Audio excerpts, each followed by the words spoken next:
ആനകളുള്ള കൊടും വനത്തിൽ ഉൾപ്പെട്ട കോഴിക്കോട് സ്വദേശിനിയായ ശരണ്യ രക്ഷപ്പെട്ടത് അത്ഭുതകരമാണെന്ന് സംഘാംഗങ്ങൾ പറയുന്നു. 4 ദിവസത്തെ തിരച്ചിലിനൊടുവിലാണ് ശരണ്യയെ ഉൾവനത്തിൽ നിന്ന് കണ്ടെത്തിയത്. വഴിതെറ്റിയതിനെ തുടർന്ന് കാട്ടിൽ കുടുങ്ങി എന്നായിരുന്നു ശരണ്യയുടെ പ്രതികരണം.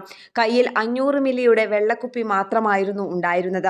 ആനയുള്ള സ്ഥലമായിരുന്നു എന്ന് തോന്നിയിരുന്നുവെന്നും ശരണ്യ പറഞ്ഞിരുന്നു. സാഹസികത ഏറെ ഇഷ്ടപ്പെടുന്ന ശരണ്യ ട്രക്കിങ്ങിനായിരുന്നു കുടകിലെത്തിയത്. കുടകിലെ ഒരു ഹോം സ്റ്റേയിൽ താമസിച്ചു. ഒറ്റയ്ക്ക് ട്രക്കിംഗ് നടത്താനായിരുന്നു ശരണ്യയ്ക്ക് താല്പര്യം.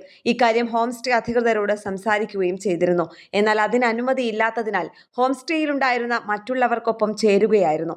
ശരണ്യയ്ക്കൊപ്പം 9 പേരായിരുന്നു യാത്ര പുറപ്പെട്ടത്. വഴിതെറ്റിയതിനെ തുടർന്നാണ് ശരണ്യ കാട്ടിനുള്ളിൽ കുടുങ്ങിയത്.